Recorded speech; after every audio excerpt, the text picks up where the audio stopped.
രാമായണത്തിൽ മാരീചൻ എന്ന രാക്ഷസൻ സ്വർണമാൻ്റെ വേഷം അണിഞ്ഞ് സീതയെ ആകർഷിച്ചു. സീതയ്ക്ക് എങ്ങനെയും ഈ മാനിനെ സ്വന്തമാക്കണം, സ്വർണമാൻ. അപ്പോൾ രാമൻ അങ്ങനെ ഈ മാനിനെ പിടിക്കാനായിട്ട് വനാന്തരങ്ങളിലേക്ക് സീത അങ്ങനെ ഒറ്റയ്ക്കായി. അപ്പോൾ രാവണൻ്റെ ഉദ്ദേശം തനിച്ചായിരിക്കുന്ന സീതയെ കൈക്കലാക്കുക, സ്വന്തമാക്കുക, അടിച്ചുകൊണ്ട് പോവുക. അപ്പോൾ എന്തായാലും കാട്ടിൽ നിന്ന് എന്നെ രക്ഷിക്കൂ, എന്നെ രക്ഷിക്കൂ എന്ന ശബ്ദം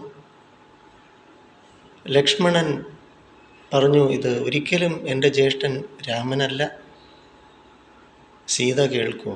സീതാദേവി പറഞ്ഞു, ഇല്ല, നീ സ്വാർത്ഥനാണ്, നീ എന്നെ സ്വന്തമാക്കാൻ നീ നിൻ്റെ ജ്യേഷ്ഠനെ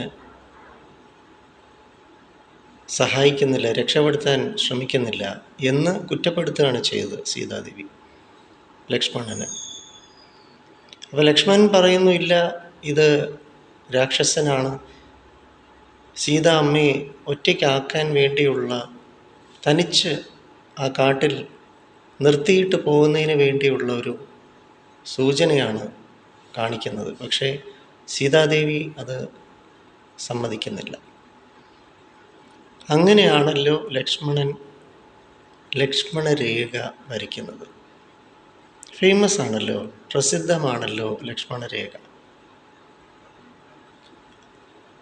അന്നേരം ഈ ലക്ഷ്മണരേഖ, അതിനുള്ളിൽ സീതാദേവി സ്വയരക്ഷാർത്ഥം നിന്നുകൊള്ളണം എന്ന താക്കീത് കൊടുത്തിട്ടാണല്ലോ ലക്ഷ്മണൻ രാമനെ രക്ഷിക്കാനായിട്ട് കാട്ടിൻ്റെ ഉള്ളിലേക്ക് പോയത്. അതിൻ്റെ അർത്ഥം അവരവർക്ക് വേണ്ടുന്നത് മാത്രം ആഗ്രഹിക്കുക, അവരവർക്ക് വേണ്ടുന്നത് ആവശ്യം ഉള്ളതനുസരിച്ച് മാത്രം നേടാൻ ആഗ്രഹിക്കുക. സംതൃപ്തി വളരെ പ്രധാനം. ഈ കാണുന്നതൊക്കെയും എനിക്ക് വേണം. അപ്പോൾ ഇന്നേ കാലത്ത്, ഏതോ കാലം മുതൽ തന്നെയുള്ള പരസ്യങ്ങളിലൂടെ ആഭരണങ്ങൾ, വാഹനങ്ങൾ, വീട് എന്നിവയെല്ലാം പരസ്യങ്ങളിലൂടെ ജനത്തിനെ മോഹിപ്പിച്ച് ആ മോഹന വാഗ്ദാനങ്ങൾ നൽകി മോഹന വലയത്തിലേക്ക് വലിച്ചിഴച്ചിട്ട് കടക്കാരാക്കപ്പെടുന്ന സമൂഹം ഈ ലക്ഷ്മണരേഖ ഓർക്കണം. നമുക്ക് ആവശ്യമുള്ളതാണോ?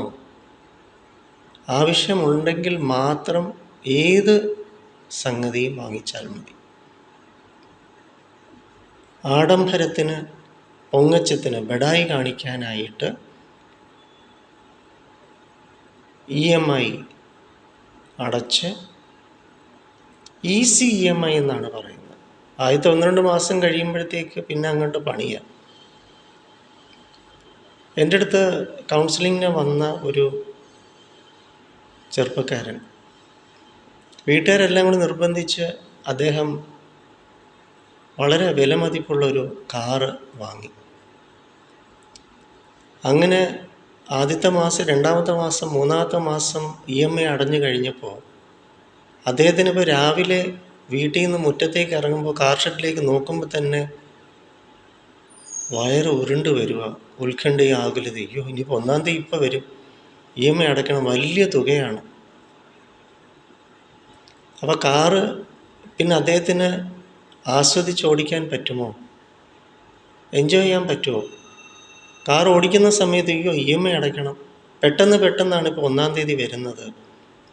ഇതാണ് ലക്ഷ്മണരേഖ. ലക്ഷ്മണരേഖയ്ക്കകത്തായിരുന്നെങ്കിലോ അവരവരുടെ പരിമിതിക്ക് ഉള്ളിൽ നിന്ന് കാര്യങ്ങൾ നിർവഹിച്ചാൽ ആനന്ദം, അഹമാനന്ദം, പരമാനന്ദം എന്ന് ആസ്വദിക്കാം. അപ്പം നമ്മുടെ ഉള്ളിലുള്ള സംതൃപ്തി, അത് സമാധാനം, സന്തോഷമായി തീരണമെങ്കിൽ ആനന്ദം, അഹമാനന്ദം, എങ്കിൽ പരമാനന്ദം. അപ്പോൾ ഈ വസ്തുവകകളൊക്കെ അന്നേരത്തേക്കുള്ള ഒരു സന്തോഷമേ ഉള്ളൂ, പിന്നെ അതൊരു ബുദ്ധിമുട്ടായിട്ട് മാറും. അങ്ങനെ മാറാതിരിക്കാനാണ് ഈ ലക്ഷ്മണരേഖ ഓർക്കേണ്ടത്. ആനന്ദം, അഹമാനന്ദം, എങ്കിൽ പരമാനന്ദം. ആനന്ദം, അഹമാനന്ദം, പരമാനന്ദം, ഇതായിരിക്കണം നമ്മുടെ ഉള്ളിലുള്ള ശ്ലോകം. അപ്പോൾ ഈ ആനന്ദം നഷ്ടപ്പെടുത്തുന്നത് സ്വന്തമാക്കാൻ ശ്രമിക്കരുത്. ഇതാണ് രാമായണത്തിലെ ലക്ഷ്മണ രേഖ.